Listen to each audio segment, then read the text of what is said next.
This is Oswego, an American town. It lies on the shore of Lake Ontario, facing Canada. From Oswego, barges can move by canal and inland waterways down to Florida, 1,500 miles away.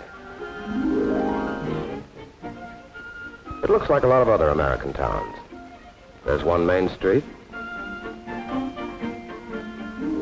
There's one newspaper to let people know what's happening in the town and in the world.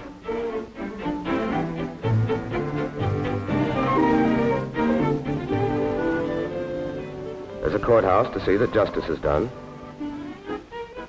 A public high school. And 14 churches.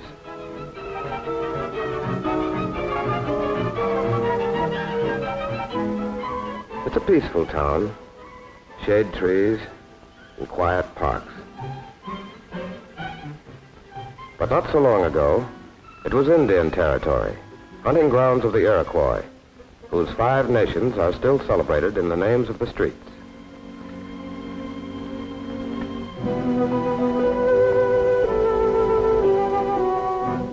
It is far from any battlefront today, but the postman carries letters which were written close to the enemy. Through its sons, Oswego is a living part of the struggle for a free world. The young men have gone to war. And back home, the rest of the family gets up early to go to work.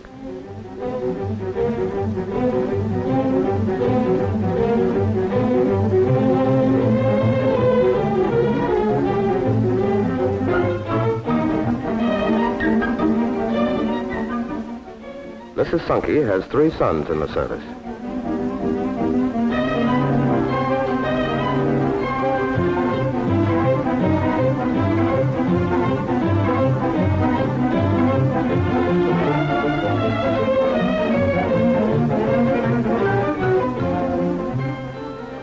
One of these factories makes boilers for the Navy and tanks for the Army.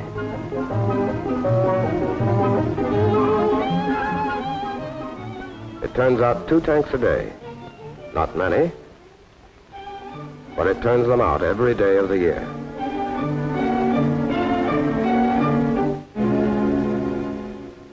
But some of the people of Oswego, like John Scanlon, the mayor, decided there was more to fighting a war than making weapons.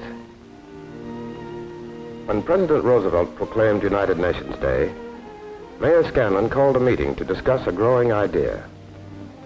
Instead of one day, why not a United Nations week? Why not invite fighting men of America's allies to Oswego, to give the people a chance to get acquainted with them, to invite them into their homes? The people liked the idea. Professor Wells, French instructor in the normal school, and his wife, volunteered to be host to one of the guests. So did President Sweatman of the Teachers College. And so did Louis Duda, a telephone lineman, and his wife. The preparations began. Carpenters and painters went to work getting ready to honor the United Nations.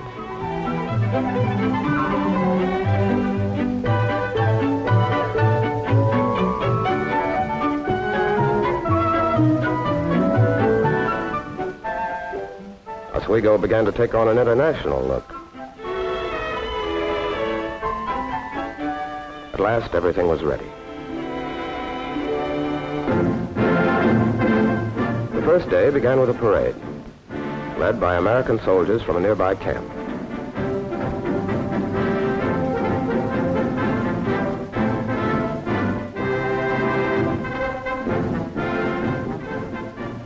And the visitors from the United Nations.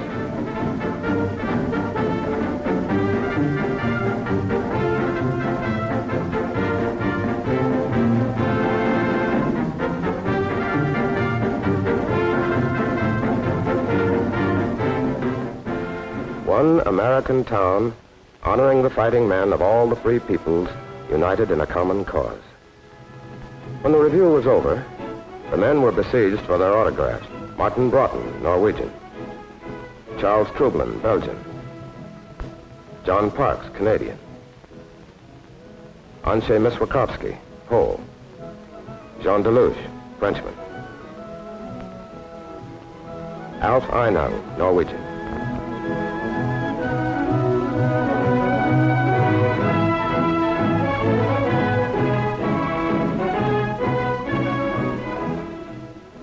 They were formally welcomed by the mayor, proud to tell the town who these men were and what they had done.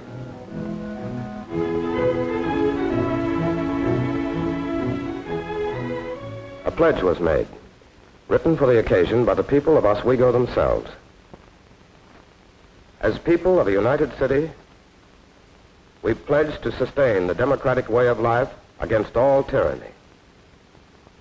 We support this pledge with our lives.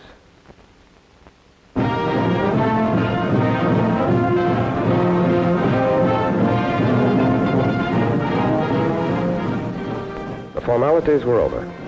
Now the town and the men could get acquainted. Sailors and babies don't need to speak the same language. During the week, the men visited the factories.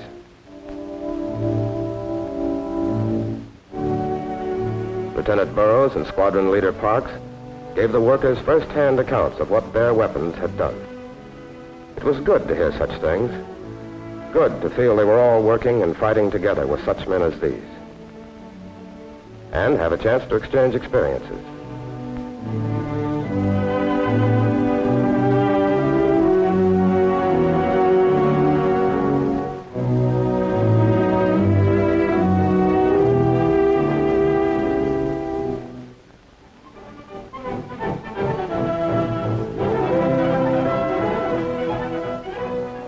Some of them went to the harbor, where they could watch another kind of exchange, lend-lease. Bauxite, needed to make aluminum for planes, is brought by ship and barge from Dutch Guiana, more than 2,000 miles away. Here it's loaded onto lake steamers and sent to Canada.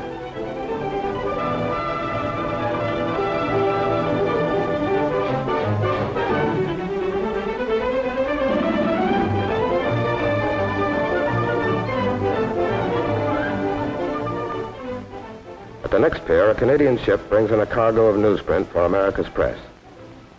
She'll go back with a hold full of bauxite. Lend-lease in action between two of the United Nations. Sunday Mass, and the Polish seamen met some Americans of Polish descent. They had much in common. The priest even found that he and Lieutenant Miswakowski came from the same village in Poland.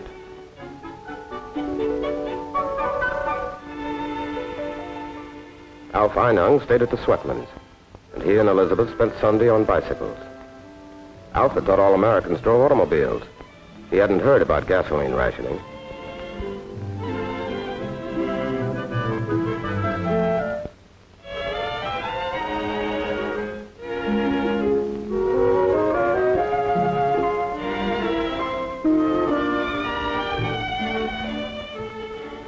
It's thirsty work for a sailor, and it was good to stop a moment at the Benson farm and say hello to Sally. She and Elizabeth went to school together.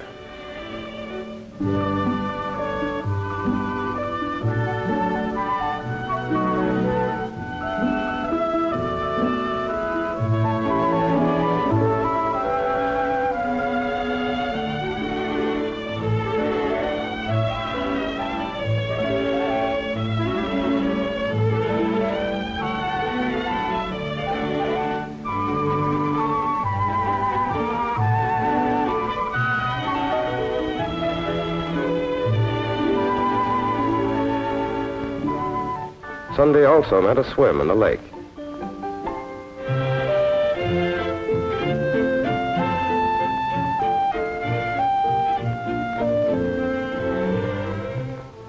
The United Nations were old friends by now.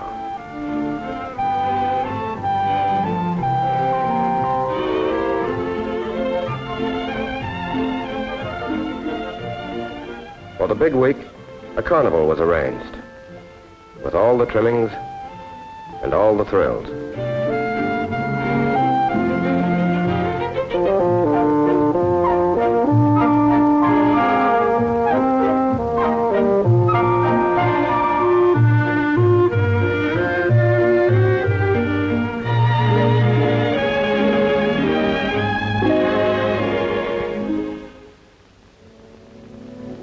But it wasn't all play.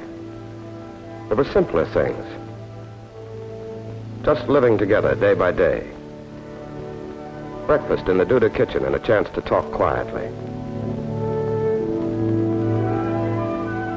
To learn to know each other, each day finding new things to talk about.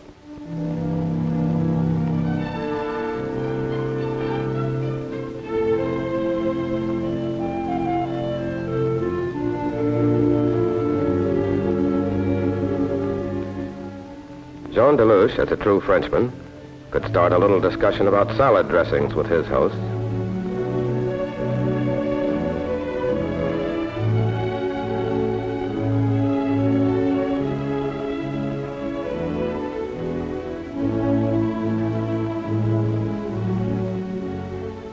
And as a fighting man, he could find a kindred soul to discuss more serious things, such as the model planes young Willard was making for the Army and Navy.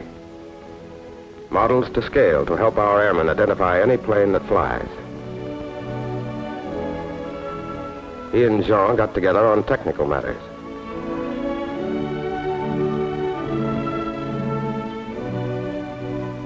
Martin Broughton and Dr. Sweatman spent hours together, talking about what sort of world this will be and what we can make it together after the war is won.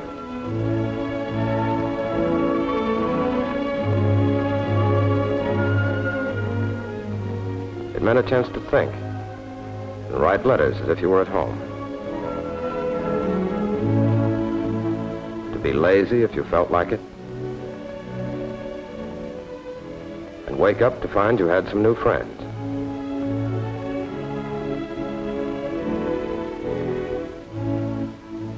The week was nearly over when the mayor gave an informal dinner for the men.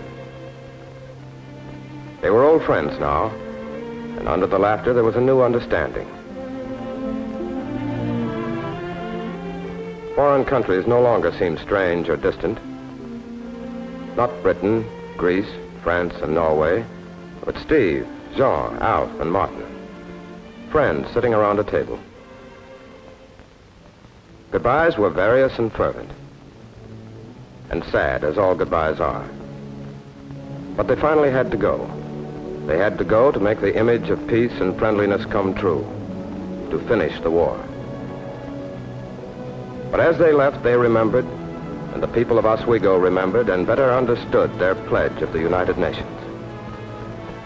We affirm our faith in the 4 freedoms essential to human happiness.